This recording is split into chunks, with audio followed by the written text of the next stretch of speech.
Ladies and gentlemen, welcome back to another edition of the Ethical Weightlifting Podcast. It's myself, Santo Lifts, joined by Morgan McCullough here, both your hosts. Yeah, how we doing? We're doing, man. How are you doing? I feel that. So I just want to start things off here and talk about why we named this the Ethical Weightlifting Podcast. I feel like we both have some pretty firm answers on that. You want to start off with what you think? Yeah, I mean, for the name of the podcast, at least in my view, is just kind of being upfront with everything. There's a whole lot of stuff going around weightlifting right now, or just sports in general, where it's pretty, um, how would you call it? Controversial. Yeah, pretty controversial. And we're just trying to be upfront and honest about our experiences and the people that we know, what they've gone through, and it's pretty ethical, I think. Yeah, there's a lot of stuff at the very top of any sport that gets swept under the rug. The NBA, sports betting scandals, and stuff like that. Like weightlifting's got its own fair share of things with drug testing and other bribery things like that. So, we just want to provide a platform where we can at least give our opinions and, share news if anyone else has not heard anything. But yeah, we both combined have 25 years of involvement in this sport, competed at every single level, myself from local up to international, and then you even all three levels international, youth, junior to senior. Um, so we both believe that we each have a very holistic kind of perspective on the sport and the things that go on. And so we're just providing a platform to kind of share our experiences, perspectives, and tell stories, I guess, from our side of things. Um, but yeah, we think we kind of see things through a lens that anyone would agree on, whether you're a novice lifter, a coach, national or international level lifter. Like we've kind of been at all of those levels. So yeah, and we'll bring on a number of guests too in these coming episodes with different backgrounds and different stories too, and kind of hear from their perspective on things. So it's you know pretty exciting that we're doing this. Yeah, I'm loving it. Heck yeah. So what's new with you? You got a pretty big coaching milestone, I heard. Yeah, my athlete Wyatt snatched 150 for the first time. So we got four guys in the same gym snatching 150 now. Well, I can't anymore, but I have. Uh, so his PR before was 147 from like March of this year. And he tried 150 that day, nowhere close. And then hasn't tried it again since. Uh, he had a slight tear in his patellar tendon, and then he had a back injury leading into nationals this year.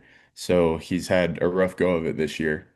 Um, so this was week one of the program, and it was just me, him, and Hutton in the gym on Friday, and he had 130 for like three singles. That was his workout, and he does the 130, and I'm like, all right, this might be the day to do something big. Jumps to 140, smokes it. And I was like, all right, go 46 and then we'll go 50. Smashes 46, and we load 50 up, and he just like, obviously you've snatched 150 and it's a little scary at first. It's a new milestone. 150 is a big number, especially for an 88 kilo lifter. Um, so he missed it out front the first time. Me and Hutton pulled him aside and we're like, dude, you got that. And then the second one throws it behind him again. Third one, I was like, dude, you can make this. Just be confident in it. There's no reason you can't make it. And then he smashed it like it was a opener. So I was super proud of him for that. Not that many 88s are snatching 150, let alone just uh, USA weightlifters. There's not a ton of 150s in the country. So it was a big milestone for him. Yeah, it's not a lot of people that can snatch 150, but it's even a smaller number, the amount of coaches who have been able to coach an athlete to have hit 150. How long did it take you to do that yourself as an athlete?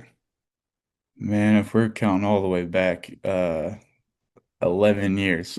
But uh Or at least from the time you first attempted it to the time that you were able to hit it. I mean, uh not a lot of people from the hit that time on I the first first try, I attempted feel it, like. it was probably 2020, and then I hit it towards the middle of 2021. I think in Junior Worlds Prep that year, the one we went to, I hit 150 from the blocks. And then a few months later, I finally did it from the floor. So I did it from a different position before I got it from the floor. But I think around October of 2021 is when I did it. So it was about a year and a half, 2 years. Yeah, I mean, I honestly at this point can't remember how long it took me, but um, I mean, how were you able to apply like knowing that at least with how long it took you from attempting it to hitting it and kind of giving him a little pep talk to push him to do it? I mean, it was kind of a game time decision, being like, we're just seeing based off of the 130, you're like, this is kind of the day. I mean, what were you able to give him? I think knowing it just comes with confidence. Like if you're able to snatch in the 140s, you just have to be confident to do 150. It's a The milestone of it is what's scary, and a lot of people shy away from it the first couple times they try it just because it's something they've not really attempted before. And I mean, some weights are just scary. Like I've had that issue with 170 before where it's just really scary to try and pull under it. So what I was telling him was, I mean, your warm up is great. There's nothing I would change about it. So why would you change anything from the 145 to the 150? If you can move 145 like a warm up, there should be no reason you miss 150. So when he first missed them, I knew it was mostly confidence. He was setting up way too far over the bar, and he was uh, setting up a little longer than he usually does. And usually when you take a little longer on your setup, you're thinking too much. So on his last one, I told him, just walk up to it, pull it. Don't think, just pull under it. And he met the bar. He stood it up without even pausing in the bottom. Like I'm telling you, it did not look like a max. He probably had 160 in him if he was confident in it. For sure. I mean, I think that goes without saying for anyone attempting any sort of PR. Just kind of staying within yourself and not overemphasizing any point of the movement. Um, like the only way that you make lifts is by having strength in certain positions and kind of meeting those cues just at the right time and not over pulling, doing anything that pulls you out of whack throughout the duration of the lift. I mean, Mhm. if you're yet to snatch 100 kilos, like that's 100% gonna hold true for you. Like, when you look at your previous PRs, like you probably didn't do anything special to hit that. Like you just held your positions and stayed within yourself to be able to do that. So that's real cool. You're able to do that for him, and it was less than a year from the time he first attempted it to the time he was able to hit it. Yeah. Um, and you were able to use your own experience to help him with that. So it's pretty awesome.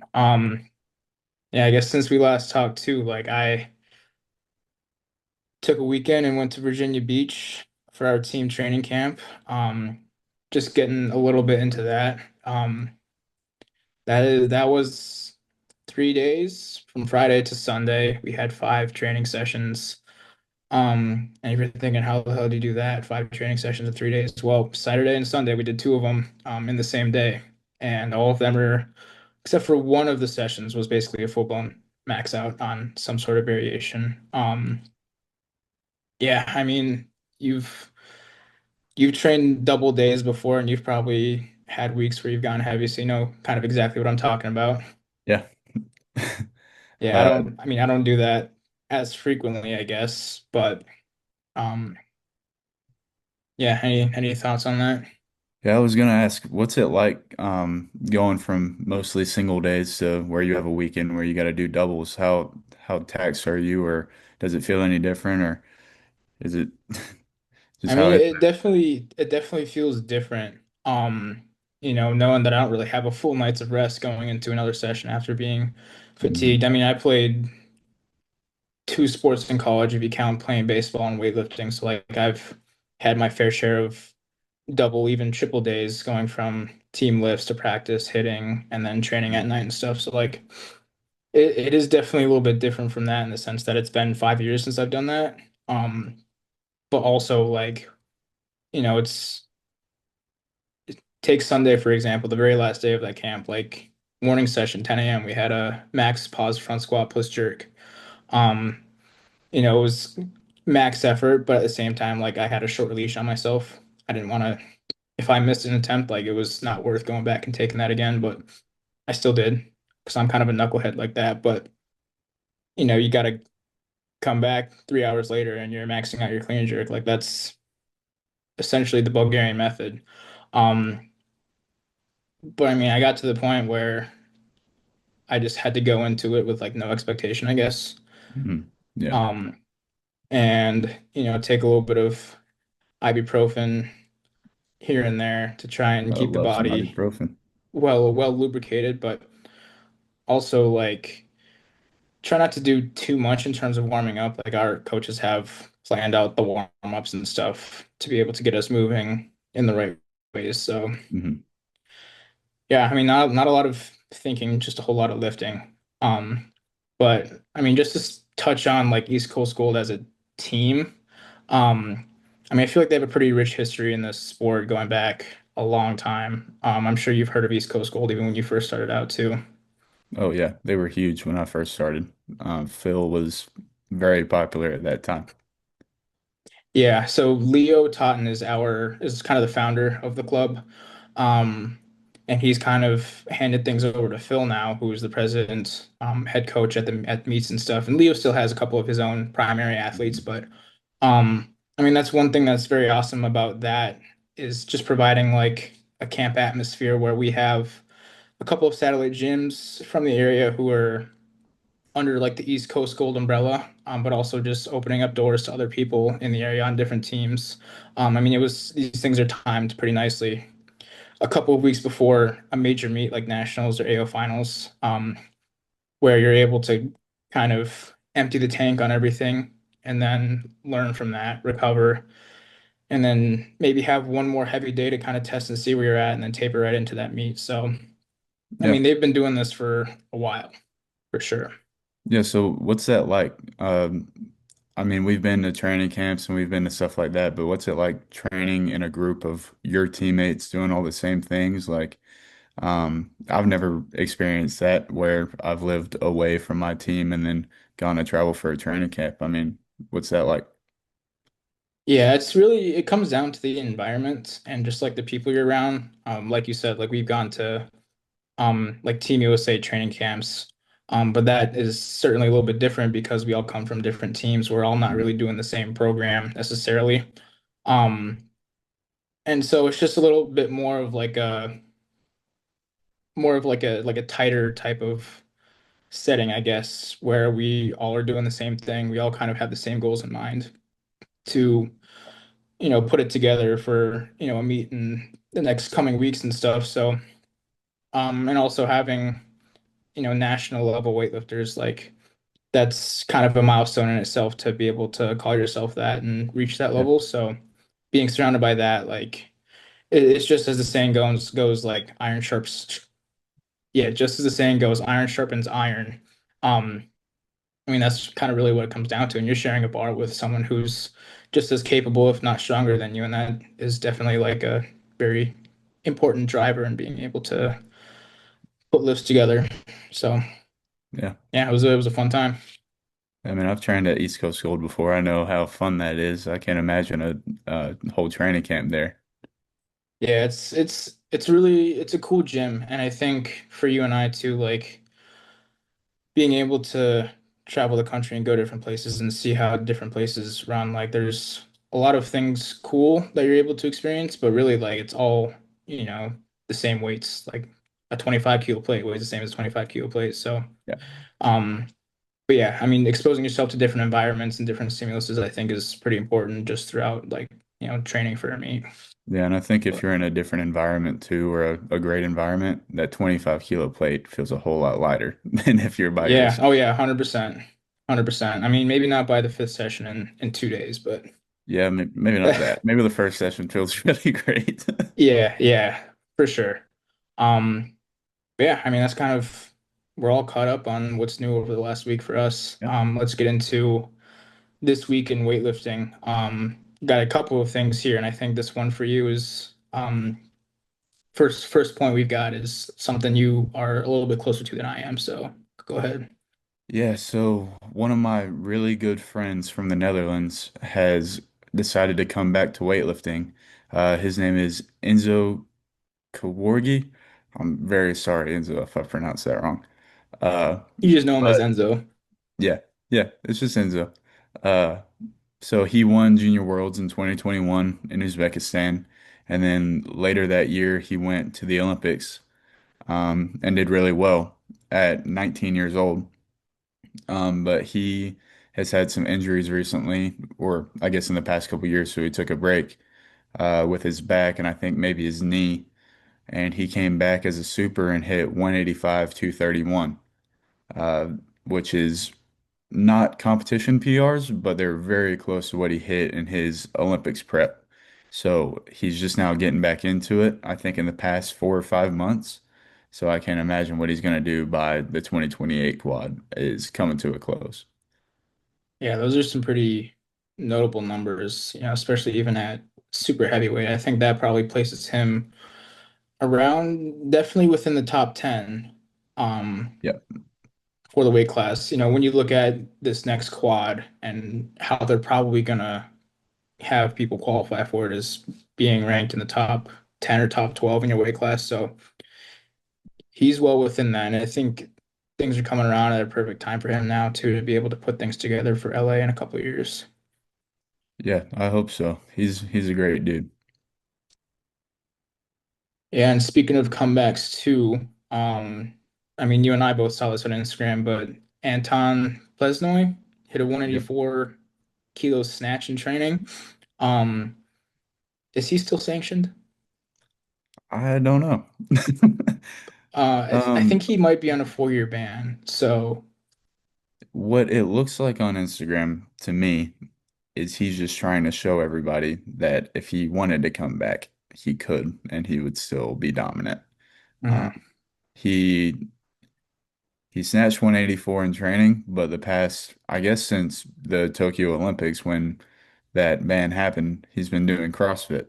So he went from doing not very heavy lifting to already back to a 184 snatch, which I believe is more than he ever hit in competition.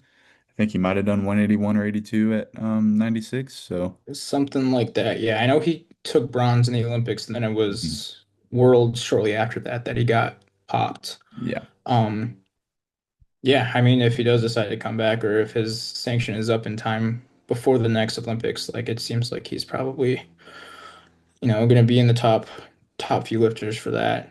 And I don't think he's crazy old. I think even if he's sanctioned for this one, if he decided to come back, or I don't really know how that works for a country like Georgia, but if he wanted to, he probably could and put up some big numbers there.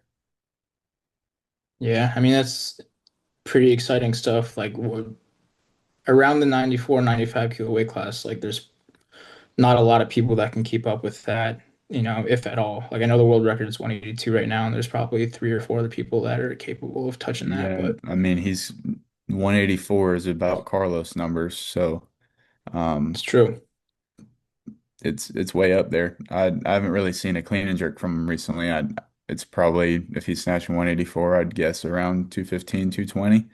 So he's a little behind on that, but I mean, a 184 snatch is a 184 snatch. It's pretty big. Yeah, I mean even if you put those two together, that's close to a 400 total, and Mhm. that's probably a little bit further past what he's been able to put together on the platform.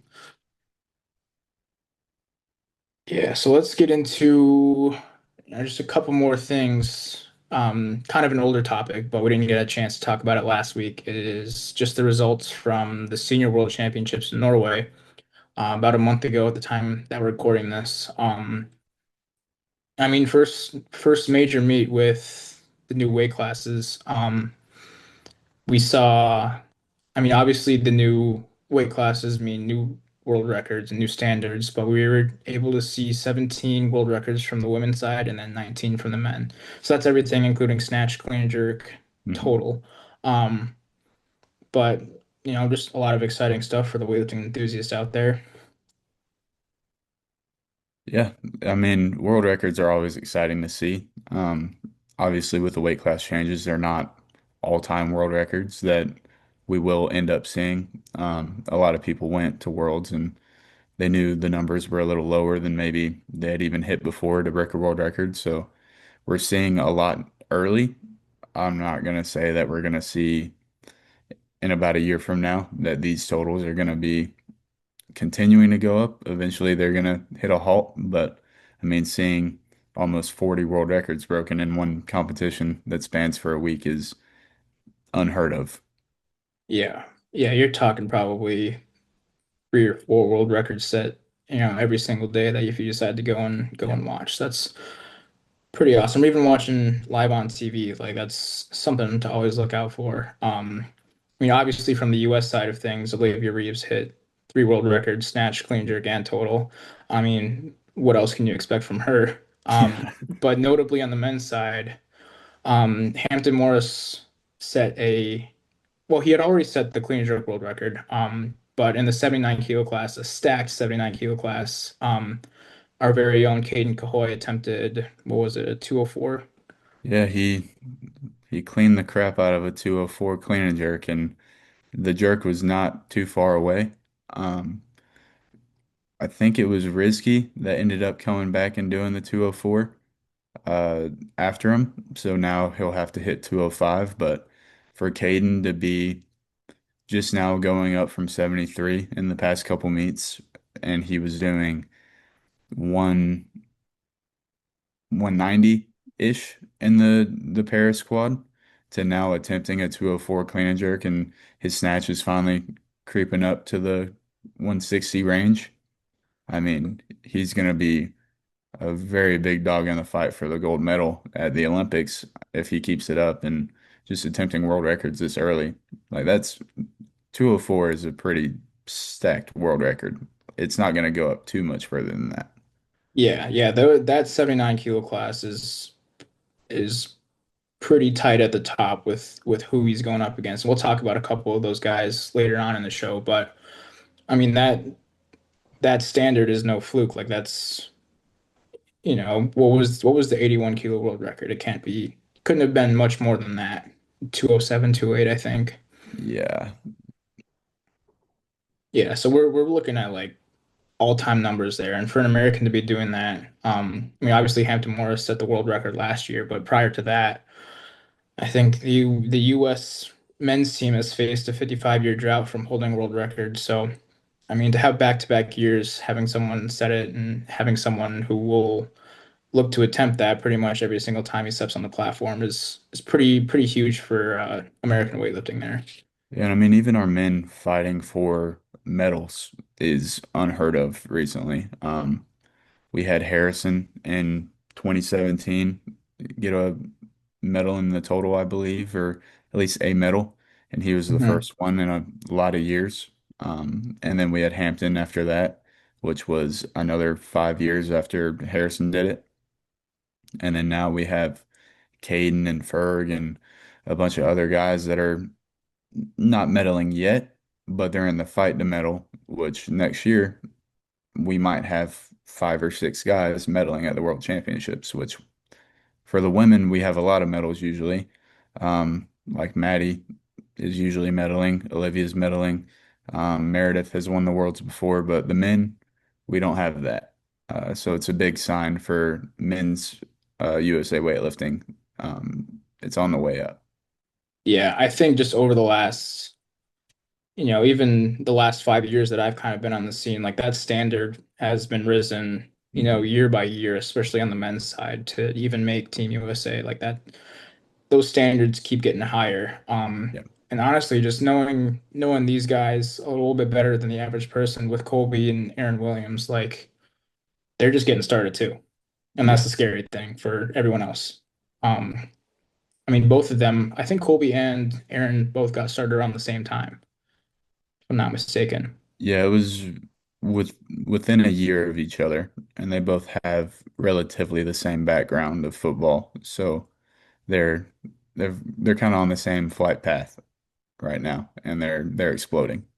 Yeah, and their trajectories are definitely looking at medals at Worlds, Yeah. which, you know, it's one thing for a lighter male to do it, but we haven't seen a heavyweight do that too. So No. yeah, it's really exciting stuff. And kind of switching gears to something a little bit more recent. Um, I mean, just finished up as of today that we're recording this. The Chinese national games took place. And just from what I've heard and kind of what I've seen from Chinese nationals and the Chinese national games, like that is very competitive, like somewhat comparable to a continental championship, sometimes even a world championship with Hmm. the number and or the numbers that they're putting up and just the depth that they have at each weight class. You want to touch on anything from that? Yeah, I mean, we saw Shizi Young retire, which is pretty sad if you're a weightlifting fan. We've been watching him. Well, he's been around for 22 years. I haven't been watching him for 22 years, but um, everybody knows who he is in weightlifting, and he gets the gold medal. And a lot of people were wondering if he was going to make a return because we'd been seeing videos of him and stuff, but sadly he retires after winning the gold. He won gold in 2016 at the Olympics, I believe. 20, No. 2020 or Tokyo, I believe. I He think he definitely did there. But I might know have when he won power in, cleaned that 190 for an opener, he kind of yeah. set the world on fire with that and put him on Actually, notice. And I that was actually kind think of he might be two-time champ because I think that Paris would have been three, if I'm not mistaken. just gotta look this up real quick. Yeah, he won gold at 69 in 2016 and then at 73 in the 2020 games. Yeah, So that one clean and jerk would have been three golds. yeah, I mean he kind of held a dynasty within his own the last Mhm. decade in the sport. And you know, injuries caught up with him, and it's definitely sad for the weightlifting fan to see him go. But I mean, we just gotta be grateful that we got to see what we saw from him because a Yeah, 190 power clean at his weight class, plus having done 205 in training, at that body weight is pretty insane. and I think this is a good way to see him go out. I mean, no one wants to end a career on a bomb out, especially at the Olympics. So him coming back to the national games and maybe not hitting the numbers that he's used to hitting, but still putting up three gold medals is that's one good way to go out of the sport if you're wanting to leave it is out For on sure. top. And as much as injuries have held him back a little bit, I'm sure he went out on his own terms Yeah, and you know, still put up a show for that. So I mean, we wish him the best in retirement. I'm sure he's going to be around the sport. We'll probably see him in the back room at Worlds and stuff too. I'm sure. But yeah, let's talk about the women a little bit. Um, I mean, speaking about dynasties, Li Wenwen has kind of been the Chinese super who would always win at these meets. And she has been dethroned. Yeah, that was a shocking sight to see. Um, I don't know if I'm living under a rock, but I didn't know who Li Yan was until um the other day when I saw that she beat Li Wenwen. But you also, like we talked about um, a couple minutes ago, China is very stacked with their weightlifting. So you might have 573s, 589s that are good enough to be on top, but they you can't take 40 people to Worlds. So this girl might have been excellent for years now, but now we're just finally seeing her shine, which is pretty exciting to see kind of a change of course for China. You're seeing more people that haven't really um, been noticed yet. They might start taking over, um, and I think that's pretty Yeah. cool. Yeah, Worlds this year, I don't think we saw a full team from them in terms of like the best that they have to Mhm. send to these events. I mean, I'm sure they had the Chinese national games on their radar and who wanted to do well there. Probably they had to pick and choose, but I mean, a lot of new names we're seeing coming out here from Team China. Yeah, another name too at 76 kilos. Now they did use the old bodyweight categories, not the ones that we're using right now. So, at 76 kilos, we saw Lao Gufang. I think that's Close how you enough. say it. Um, Unofficially broke Olivia Reeves' 76 kilo world record, so a retired number. Um, but you said that she did it on a 20 kilo jump. Yeah. So when I saw it on Instagram, it was a opener of 138. And then on her second attempt, she jumped 20 kilos to 158 to unofficially break the record or um well, even if it wasn't a record, 158 at 76 is absolutely insane. And to do that on a 20 kilo jump is unheard of. No one jumps 20 kilos in competition. Um, so that was wild to read. I would have never thought that. Yeah, I would not recommend that, but I No. mean, you see something new every day. I mean, just looking back at the 77 kilo women results from Worlds, Olivia did 155, which is a world or which was a world record. And you're at a kilo less in body weight, 3 kilos more. Um, I mean, yeah, we said it before and we'll keep saying it. It won't be the first time, won't be the last time, but Team China constantly has depth at every single weight class. Um, so they're always a force to be reckoned with. And then lastly, too, I don't think we can talk about Team China without talking about Giga Chad. At 102, he totaled 414, which looks like it was a weight class best total for him, if not a world record as well, or unofficial world record for 102. But Yeah, it's got to be close to it. for sure, yeah, he did a 185, 229, so right up there with his best numbers. I'm sure he's gonna make a push for the quad, obviously, but he's kind of stuck at a crossroads now with these new weight classes. I mean, we can only speculate where you think he's gonna go.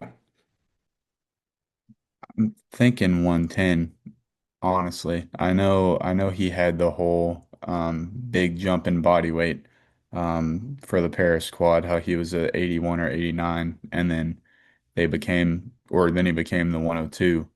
But I don't see him dropping in body weight trying to go against Carlos. I think he would go up and have a better chance competing with Jurayev or Nurdanov or someone like that in the 110s than to go down because he's just constantly improving with the higher body weight.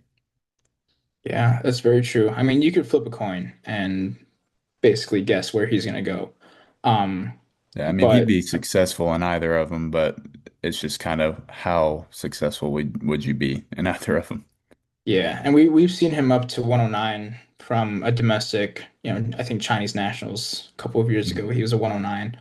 Um, so I mean, I think he's capable of doing either for sure. I remember seeing something on Instagram a while ago about how, he aesthetically doesn't like how he looks at 102 because he was previously an 89 or an 81 Mhm. even. Um, so I mean, we'll just have to wait and see, I guess. Yeah, I mean, if that's the case, there's a good chance he goes down because with dropping 7 kilos in body weight, I don't see him totaling less than 400 probably. So he would still be right up there with the 95s, or he can go up and total 440 at 110. So who knows? Yeah, and I mean, just kind of seeing what we've seen with like cutting weight, he could definitely hold on to that snatch for a while. Hmm. Um, but I mean, that's probably the one thing that's deterring him, if anything, is that clean and jerk number and what he could hold on to if he does go down. So Yeah, for sure. I think that'll bring us to our ethical weightlifting take of the week. I mean, you and I both talked about it offline before this, but we had the same exact take. Yeah, we're our thoughts on cutting weight. Um, I know I recently had to make a pretty drastic cut, so I it's a more recent topic for me. I cut from 106 at my biggest down to 94. Would not recommend that to anybody. But my biggest, I guess, hot take with it is how worth it is it to drop a weight class, or if it's good to just be a lighter version of a 110 or whatever your weight class is with how big these gaps are. Um, Personally, I just don't see a reason to cut. Um, unless you are trying to fight for a team. As as far as like the Olympic team, if you have a chance and you think if I drop this amount of weight, sure, try it. If it doesn't work, go back up. There's no reason to try and stay down there. But if you're a local or a series level or even a national level lifter that doesn't really have international teams in sight, there's no reason to put your body through that hard of a cut to just go to nationals. It's great to win medals and things like that, but your body takes a toll cutting. And mine did that. You've had to cut before. You know how cutting feels. It's not fun. And you're, I was achy all the time and very frustrated all the time. People did not want to be around me for that last week. Um, it's just not worth it unless there's just a very strong goal in mind that you can do it smartly over a period of time, not this whole let's cut to 94 when 98 was a class 5 weeks ago. That was very stupid of me, and I will admit that because I've gotten a lot of questions about it through my DMs and comments about why I decided to do that. Um, wasn't smart, and we saw the result of it, and that is why I have a very strong take on do not cut weight if it's not necessary. Yeah, I mean, going up a weight class can only mean that you're going to get stronger. So for someone who is new to this sport, or is young in the sport as well, like you're only going to get stronger Yeah. going up in weight classes. I mean, I will give it to you that, you know, in retrospect, had you had the day that you wanted, that there was an international team that could have been made for you. So, I mean, as drastic of a cut as that was, like it was still not without reason, without a rational reason, I believe. Um, but I mean, just kind of looking at the literature and the scientific side of things, like given that I have a nutrition background, like there are kind of some guidelines to follow with cutting weight. I mean, I wouldn't recommend it. One, if you're a youth athlete, um, and two, obviously, for as drastic, anything more than 5 or 6 kilos, if there's an Olympic spot on the line. Um, but like the guideline that I kind of follow is it's kind of rounded to the 3% rule and not cutting more than 3% of your body weight before, shortly before meet. And the best way to do that is by water cutting. So your body can replenish within 2 hours of, from weigh-in to competition time. You have 2 hours, and within 2 hours, your body can replenish 2% of your body weight in hydration. So you take that into account, and then also adding in that your body can function properly at 1% dehydration of your body weight. That's how you get 3%. Anything past 1% dehydration, the second you step on the platform, you are putting yourself at risk. Um, just mentally, fatigue wise, muscle connection wise, you are not going to be able to function at 100%. Um, if you're any more dehydrated than that. So that's kind of where the 3% rule comes in, being that you can, still function at 100%, being at 1% dehydration, and then being able to replenish 2% of that within 2 hours, is where I get that. So if you're 100 kilos, that's 3 kilos. So if you are going into a meet, say 2 weeks out, and you're 103, then a water cut might be the case for you. Um, or rounding it up to 110 or down to 95, that's right around 3 kilos. Um, Mm. so if you are kind of at that crossroads there, um, if there are national medals on the line, then that is something that is very much, a possibility. But, don't do it without guidance and, don't do it without doing your research. And really, you just gotta know your stuff with that. I mean, I've water cutted for every single meet, but I don't let myself get above 3% past my weight class for when I start my cut. That's just the baseline that I follow, and that's what I'm constantly going to preach about that. So, I mean, I feel like we both kind of align on that take as well. Yeah, I mean, I completely agree. And I know what I did was very outside of that. I I don't want to say I didn't have a choice. I definitely had a choice, but there was a lot of reasons why I did what I did, good and bad. Um, and I can just use that as an example of that is what will happen if you don't do it properly. I went to nationals weighing 98. I got there that Thursday, and I was water cutting a little bit already, but I mean before that I was still about 98, 99, so I had 5 kilos to cut in that last week. It was not smart, but I couldn't change it, and I wasn't going to pull out, so I had to work some magic to try and get down there. And like you said, there was a world team on the line, and if my day lined up how I wanted it to, and how the last bit of training I did um, into it, if that would have worked out, then great. But that's a very slim chance, and then there's also a chance of doing what happened. So just don't do that. Don't risk it. Yeah, there's always risks that come with cutting weight. I mean, we see it with UFC fighters, and we kind of see just kind of the brutal reality of what that looks like for them in cutting weight for meets.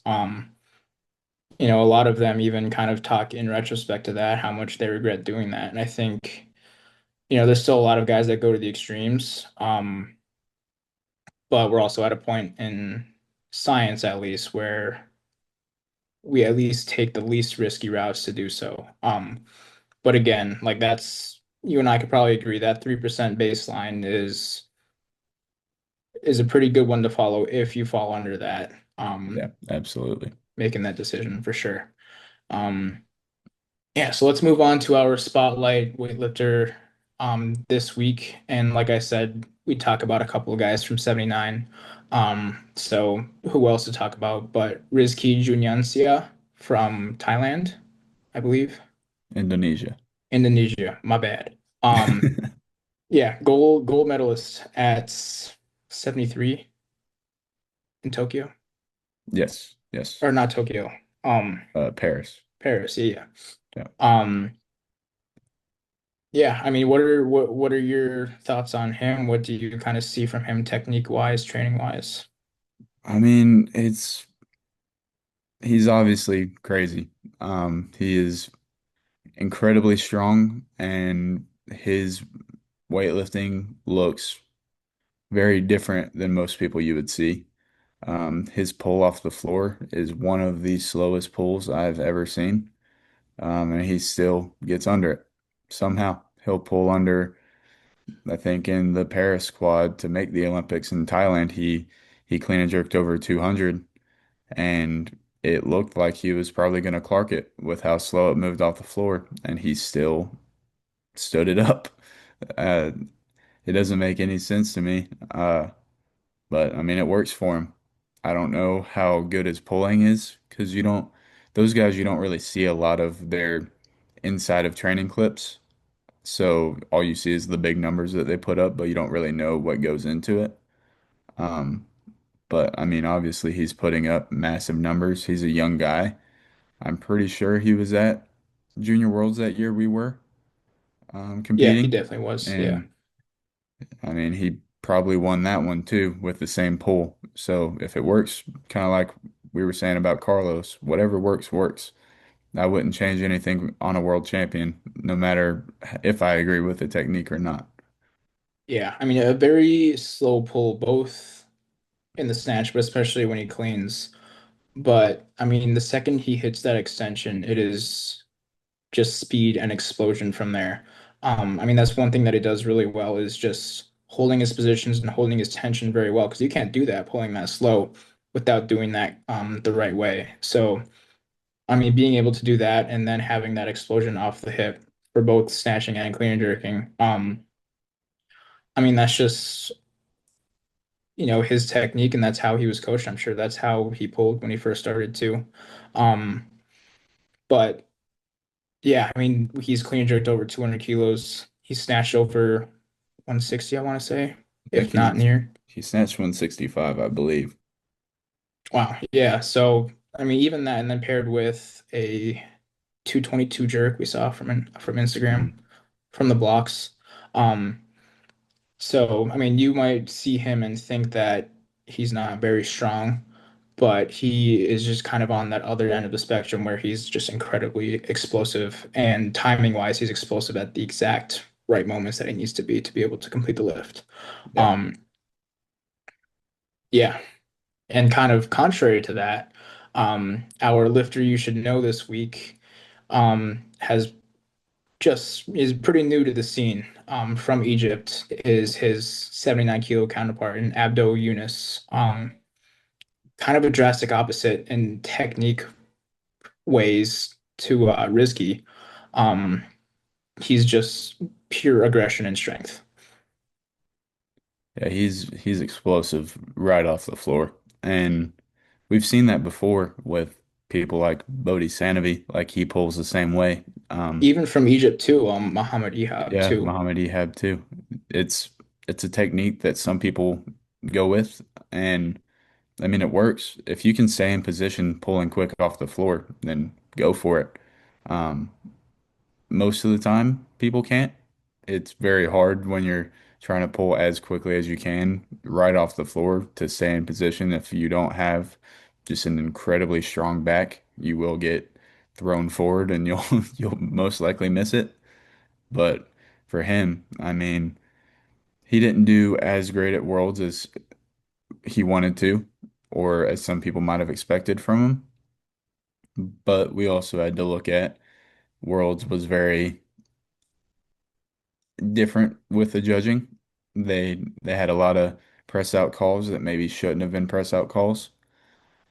So he snatched 167, but he also snatched 167, I think, three times at that meet.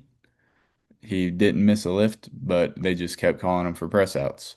Yeah, yeah. Both Um, the times that he hit 167, they were either two or three red lights. yeah. So I think with how the one he made or the one they gave him looked, he probably had upwards of 177 in him, another 10 kilos with how quick it moved and how his training looked leading into it. He didn't look any weaker. They just didn't go his way with the judging. Um, so I don't think he's a training lifter. I just think they kind of screwed him over a little bit. So we'll see him at Worlds next year or his Continental Championship, and I'm sure he's going to put up some insane numbers. And we hadn't heard of him until earlier this year. Yeah, yeah. So had we done this podcast maybe like 3 months from now, he'd be, a little more established. But being that that was his first world championships, the first major stage that we've seen him, and he, a couple months before that, just started blowing up the weightlifting scene with his training videos. Hmm. I feel like he's done 170 snatch in training. He's definitely done. He just posted a 203 clean and jerk too. Yeah, I mean, I feel like we've seen him power snatch 160. We've seen him double 160, probably double 170. Like he's posting a lot of his top lifts, I think, if he could not be. But I mean, we've seen him lift some crazy weights, and his clean and jerk is big too. We talk a lot about his snatches, but I mean, over 200 at 79 is world record level. So he's pushing both of them to world record standards. Yeah, and so not even like a month after Worlds, probably around a month after Worlds, he came back and he competed in the Islamic Solidarity Games, um, where that was IWF sanctioned, and he was able to set a world record in the total. Um, yeah, I think he snatched 166 and then clean and jerked 196. I think that math adds up. Yeah, Sounds right. so. Um, world record snatch, I believe, because the standard was 165, and then a world record total. So, as much of the hype he had leading into Worlds, he was able to kind of reclaim that top spot in Yeah, the sense of a world record for sure. And he's going to be a force to be reckoned with at that weight class going to this next quad. absolutely. All right, let's wrap things up here with our podium picks. This week we decided to do our top three gold, silver, and bronze, our favorite lifters of all time. I'm just gonna go ahead and start with my bronze spot. My he was kind of my guy growing up, in the sport of weightlifting, and Saurabh Maradi from Iran. Um, I mean, aesthetically, he doesn't look like a weightlifter, but the way that he moves and the numbers that he did move, I think he wrapped up going into world championships in like 2018, 2019 with some snatch world records, a huge clean and jerk world record, in 2017 that I can pretty vividly remember. Um, but being, he was the same weight class as me, and that was a guy that I looked up to. So he's my bronze spot. In silver, um, this is probably a gold spot for a lot of people, but I'm putting Lasha Talakadze there. Um, I mean, no doubt the greatest super of all time. No doubt one of the greatest of this generation. Um, I mean, he put 8 kilos on the world record snatch in the span of like 5 years, Yeah, on a snatch that has not been broken in 2 decades. So, um, and of course, kind of his last hoorah before, I don't know if he's officially retired, but he, is not competing. And he looks good. He's lost weight too, so he's looking pretty slim. But I think he's pretty um, uh, close to done. yeah, yeah, and I know he had some health problems too, um, kind of towards the end of his weightlifting career. But I mean, his last meet after the Olympics, he did 267 clean and jerk. Yeah, so another Mhm. all-time world record. And I think just being a super heavyweight, being the guys that go out there and put up the absolute most weight, you get a little bit extra credit for that. And so he's my silver in my silver spot. And at gold, I mean, you and I both know him, have had the pleasure of meeting with him, being coached by him, and someone who's a three-time gold medalist in the Olympics is Piros Dimas. Um, I mean, for any weightlifting fan, for anyone that's had the pleasure to meet him, um, undoubtedly one of the greatest weighters of all time. Three gold medals is a title that few, if not anyone else, hold, Yeah, if I'm not most mistaken. But decorated of all time. yeah, 100%. So that's my top three. That's my podium pick. Piros, Lasha, and Sora Maradi. Let's finish things out with what you got. Yeah. So I took a slightly different route with I'm not giving my top three best of all time. It's definitely my favorite. So I'm just gonna preface that with the order. So I want to start this bronze medal off with an I'm sorry, and it's Piros Dimas. Uh, if he eventually sees this, I know he'll be mad at me for it. But like you said, most decorated all time in weightlifting. He's three golds and a bronze at the Olympics. And uh, I mean, at 83 kilos, he totaled 392 and a half. That's absolutely insane. And he held around the 390 range for his entire Olympic or the 16 years he competed at the Olympics or at the Olympic level. He was around the 390 range.